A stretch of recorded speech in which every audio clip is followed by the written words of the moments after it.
What's up, ladies and gentlemen? This is Jordan Kurtz with comments from the Peanut Gallery as well as the MMA Plug powered by Mile High Sports. We're here today to talk to you about UFC 248. Now, the main event, a little bit of a dud, but the co-main event made up for it. That was absolutely 100% positively worth the cost of admission to wherever you had to go to. If you went out to a bar and had to pay a cover charge to watch it, worth the cost of the pay-per-view, worth the cost of a ticket if you were there in attendance. 100% instant classic. That was one of the greatest fights that I have ever seen in my whole life. But let's take a look at the main event first. The main event with Israel, the Last Stylebender, Adesanya, and Yoel, the Soldier of God, Romero, wasn't the slugfest, the absolute barn burner that some people were expecting for it to be, just based off of the potential from each one of these two fighters' respective styles. One thing that we need to take into account, though, is Israel fought the smart fight. A lot of people are giving him a lot of criticism and just drawing the Yoel comparisons to running track and cross country and blah blah blah. But if you look at the actual X's and O's and the way that Stylebender approached this contest, it's fallen in line with the rest of his performances, if you will. And let me offer you this. Take a look at the Anderson-Silva matchup. That was a chess matchup. That was a you offer, I counter. You then see the Kelvin fight, which was an absolute war. Why was it a war? Because Kelvin put the pressure on Stylebender.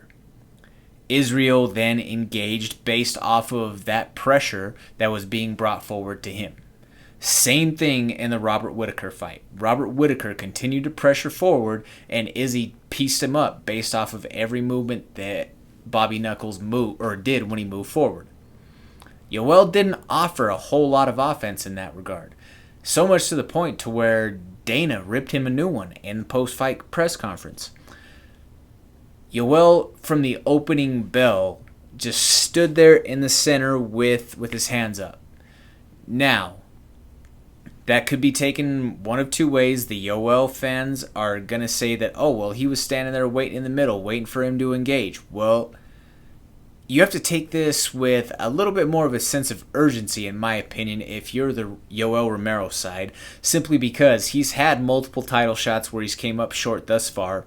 He's a reported 42 years old. You know how that goes with Cuban birth records. But he may not get this opportunity again. So the way that I would process that opportunity is that you have to go now. You can't wait. You can't sit back.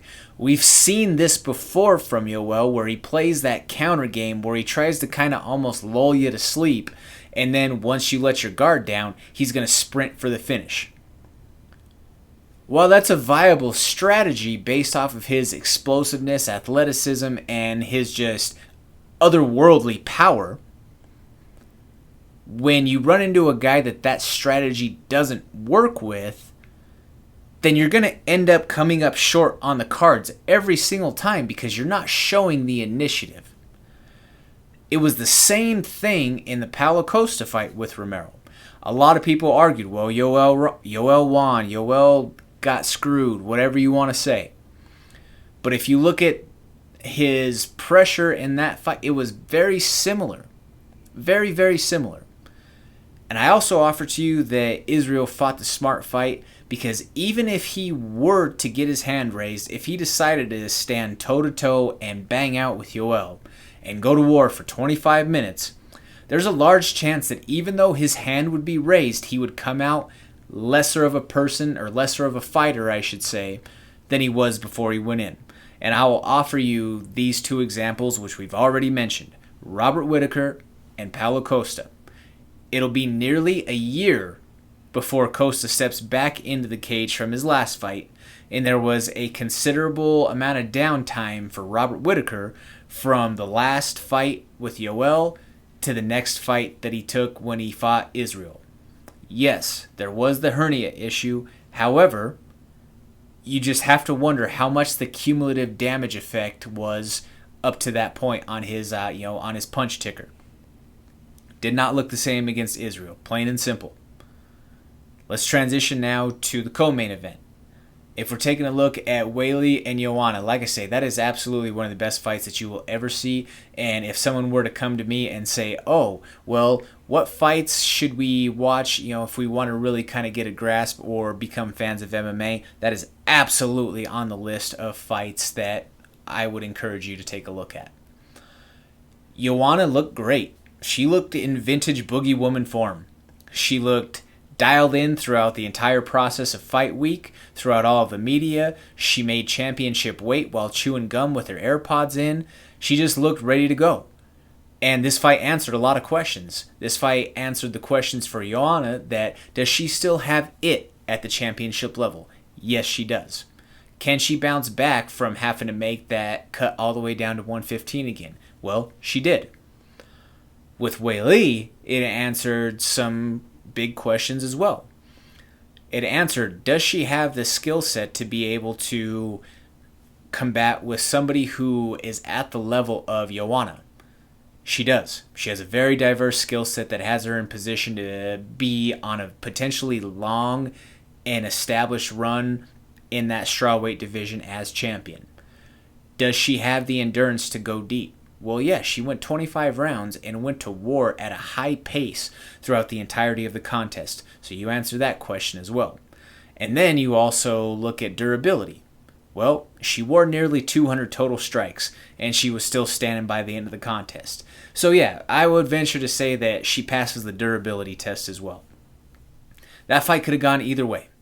But if you're looking at the criteria in relation to damage, it definitely favors the champ, because at the end, and the internet is ruthless, the internet stays undefeated, it is always on fire. By the end of the fight, the hematoma that Joanna had suffered up above her eye, which then just continued to swell and spread across her entire forehead, it had her looking nearly unrecognizable, and the memes that drew comparisons to Elephant Man, Megamind, all these characters out there were floating and are still all over the place.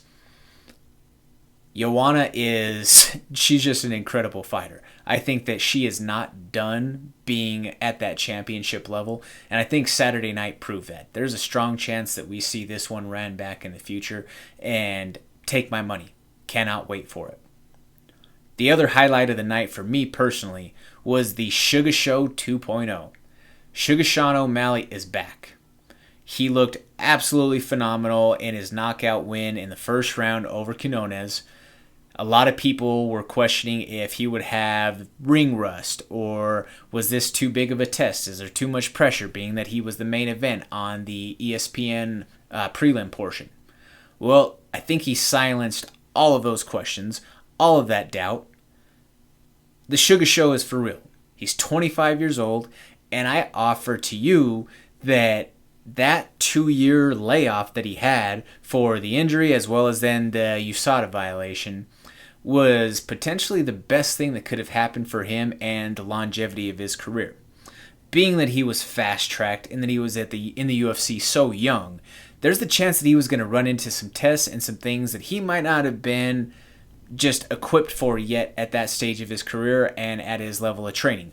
You can only be so prepared at that age. There's only one John Jones. So though he had to sit out for that time frame and missed out on some paychecks from fights, I think that if you're looking at the long-term picture for Sugar Sean O'Malley's career, him having the downtime was something that enabled him to sharpen the sword and just continue to refine his skill set down there under John Crouch at the MMA lab. He's with Tim Welch. He's with Benson Henderson, Casey Kenny. There's a lot of guys down there that just are tremendously talented in Arizona. I am very, very excited to see how the Sugar Show continues to progress and just propels throughout the rest of his career. Like I say, he's only 25 years old. There was a lot of other great fights on the card. I just want to throw a shout out to Neil Magny coming back. Team Elevation captain, looked absolutely dominant in his fight against Li Jingliang. He outstruck him at a rate of more than 100. He doubled the takedowns and was just in control the entire fight, was purely dominant throughout the contest. This weekend, the UFC is back in Brazil. We're going to see Oliveira against Lee. I am extremely excited to see how that lightweight matchup pans out. I got Oliveira. The guy is a silent assassin just because he doesn't really speak English, so there's not a lot of fans stateside who know about him aside from the hardcores. The guy's a killer. He's on an incredible streak right now. And Kevin Lee is a phenom. Kevin Lee is a championship caliber fighter when he's dialed in. So I think that one way or the other, the fans are in store for a very exciting matchup Saturday night. Once again, I'm Jordan Kurtz. Comments from the Peanut Gallery as well as the MMA plug powered by Mile High Sports. Give us a look, www.milehighsports.com/MMA. Thank you guys and have a great day.